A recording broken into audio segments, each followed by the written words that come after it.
Hi, everybody. Bill here. Um, in another month or so, I'm going to be seeing the touring company production of Hadestown, which, according to all reports, is a really fine musical. Uh, but I've been seeing some reviews online and also on the YouTube that say that as brilliant as the show is, it's kind of hard to get into. It's kind of a difficult concept to get a grip on. So I'm bringing my family, so I wanted to make sure everybody had a pretty good idea of what they were getting themselves into when they come to see it. And so I did a little research, and this is going to be a little primer on what I think might be helpful before we see Hadestown.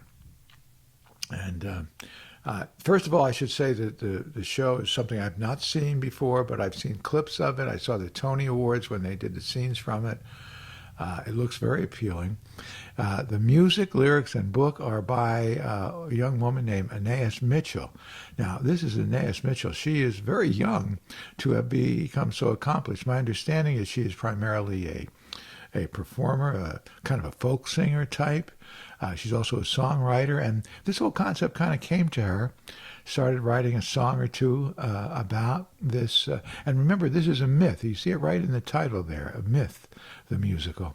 And I'll talk about that in a minute. But from the couple of songs that bounced into her head, she expanded it to a concept album. And then she got together with Rachel Chavkin, and they developed it into a full-scale musical. And it's been obviously very successful. It won the Tony Award in 2019. Hadestown is a musical, music, lyrics, and book by Anais Mitchell. It tells a version of the ancient Greek myth of Orpheus and Eurydice, set in a Depression-era American industrial underworld. Okay, so Greek myth, Orpheus and Eurydice. Those are names that were not particularly familiar to me. I remember mythology somewhat. We remember Zeus and remember Athena, and we remember some of the biggies, but maybe we don't remember some of the more let's talk about characters like Orpheus and Eurydice. But it is important, I think, to know that the backdrop of the musical is the Depression of between 1929 and 1939 in America. Very significant chapter in American history. We've all kind of learned about that. We remember the stock market crash of 1929, which is given, not credit, but one of the major causes when people lost everything. They lost their homes, they lost their businesses. Many hundreds of thousands of people who were out of work because so many businesses closed. It is a time of poverty for many people, and that becomes an important backdrop of Hadestown and also one of the themes. The musical intertwines the story of Orpheus and Eurydice with the story of Hades and Persephone. Now, Persephone, I hope I'm saying that correctly. Hades, of course, the king of the underworld, and Persephone is his wife. Explores the themes of love, loss, the power of music to transform the world. Hadestown premiered in 2006 as a concept album and was adapted to a stage musical in 2010. The musical premiered off-Broadway in 2016, then transferred to Broadway in 2019. And of course, as I said before, it's based on mythology. Just a little background of the myth, a story presented as having actually occurred in a previous age, explaining the cosmological and supernatural traditions, etc., etc., etc. In modern times, we might look at these heroes as evolving out of mythology in some ways. If we look at the myth, we find that it is not usually created by a single author, but is passed down over many years by many different storytellers. And over here, you see a rendering of Hermes.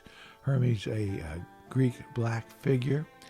And interestingly, one of our main characters in Hadestown is Hermes. And I'll talk about that in a short time.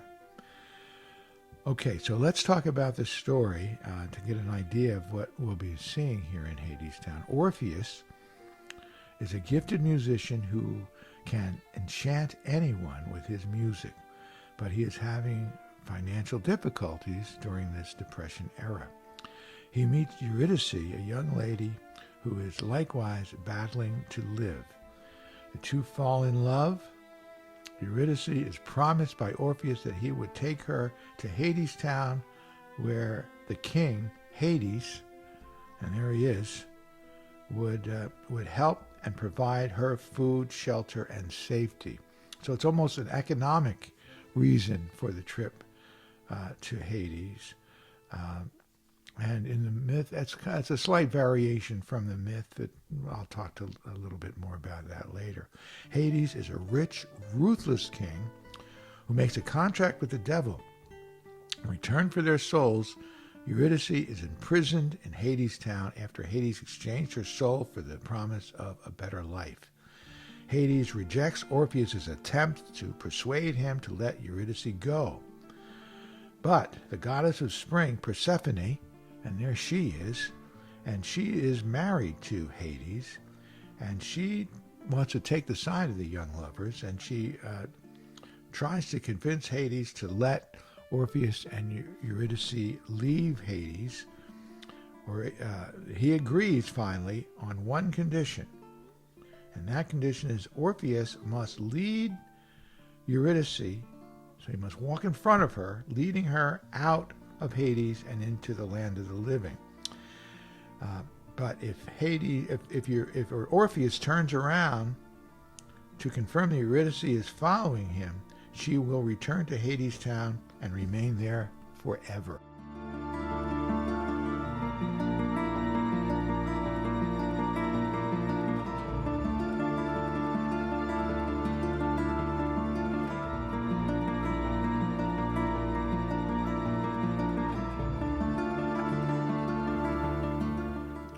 This is a rendering by the painter Edward Poynter of 1882, a more traditional rendering of Orpheus and Eurydice, as opposed to what we're looking for now in Hadestown.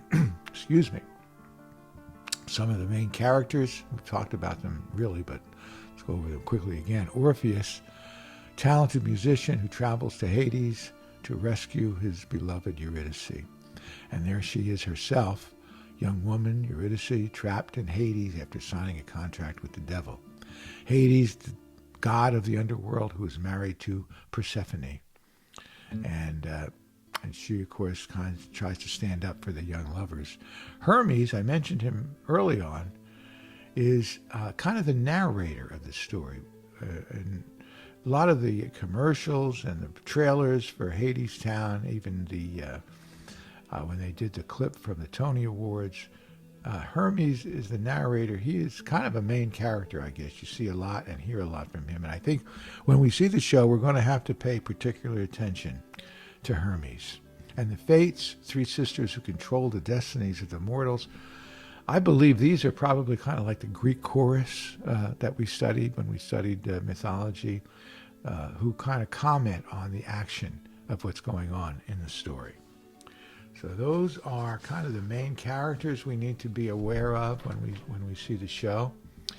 We talk about themes in Hadestown. One, of course, love and loss. Hadestown is a story about the power of love to overcome even the darkest challenges. Orpheus' love for Eurydice is what motivates him to travel to the underworld and try to bring her back. Poverty and inequality. What we talk about, I mentioned the Great Depression is the backdrop. It is also a major theme, and it's a theme of life in America even now, as many feel backlogged by being stuck even though they work hard, they can't really make it sometimes, while we call them the 1%, have so much of everything. But poverty and inequality certainly becomes a theme of Hadestown. And finally, Hope and resilience, despite the challenges that the characters face, Hadestown is ultimately a story of hope and resilience. Orpheus' journey is a reminder that it is always worth fighting for love, even in the darkest times. So that's kind of a very brief overview of what we can expect when we go to see Hadestown. A couple of links I think you should probably investigate if you have the time. This first link is a YouTube link to the story, the ancient Greek story of Orpheus and Eurydice. It makes, I think, understanding that it's an animated feature, actually. It's only about 5 or 10 minutes long, but maybe gives you a clear understanding of the story of Orpheus and Eurydice that you can overlay over the when we'll go to see Hadestown.